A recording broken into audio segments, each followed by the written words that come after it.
ஓம் நம சிவாய. திருவண்ணாமலையோட சிறப்புகளை பார்த்துட்டு இருக்கோம். அதுல மகாதீப திருவிழா எப்படி நடக்கும்னு பார்த்துட்டு இருந்தோம். அதோட தொடர்ச்சியை இப்ப பார்ப்போம். விழா ஆரம்பிச்சு 2வது நாள் 3வது நாள் அப்ப அடுத்தடுத்து வெவ்வேறு வாகனத்துல ஊர்வலம் வருவாரு. காலை இரவுன்னு 2 வேளையிலையும் ஊர்வலம் வருவாரு. 5வது நாள் இரவுல பிரம்மாண்டமான வெள்ளி ரிஷப வாகனத்துல சிவன் வருவாரு. அதை பார்க்க பல்லாயிரக்கணக்கான பக்தர்கள் திரண்டு இருப்பாங்க. ரிஷப வாகனத்தோட உயரம் 20 அடி இருக்கும். அடுத்தது ரொம்ப சிறப்பான விஷயம் என்னன்னா, மகா ரத உற்சவம் 7வது நாள் நடக்கும். அந்த அன்னைக்கு முதல்ல விநாயகர் தேர் ஊர்வலம் வந்து நிலையில வந்து நிக்கும். அதுக்கப்புறம் சுப்பிரமணிய தேர் வீதியில உலா வந்துட்டு நிலையில வந்து நிக்கும். இதுக்கப்புறம் அண்ணாமலையார் தேர் ஊர்வலம் தான். ஒரு பக்கம் ஆண்களும் இன்னொரு பக்கம் பெண்களும் தேரை இழுத்துட்டு வர சிவன் பிரம்மாண்டமா ரொம்ப கம்பீரமா அந்த தேர்ல வருவாரு. தேர் பின்புற வீதிக்கு வரும். அந்த இடத்துல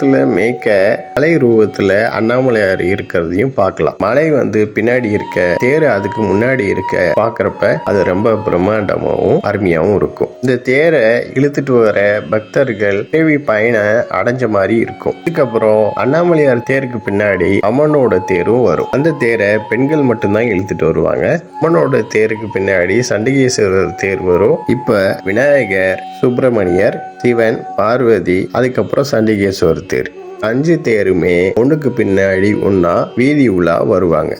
தேர் திருவிழா காட்சி திருவண்ணாமலையில மட்டும்தான் பார்க்க முடியும், வேற எங்கேயுமே பார்க்க முடியாது. இதோட தொடர்ச்சியை நெக்ஸ்ட் வீடியோவில் பார்ப்போம். இந்த சேனல் சப்ஸ்கிரைப் பண்ணுங்க அண்ட் பெல் பட்டன் பிரஸ் பண்ணுங்க, லைக் பண்ணுங்க, ஷேர் பண்ணுங்க. தேங்க்யூ.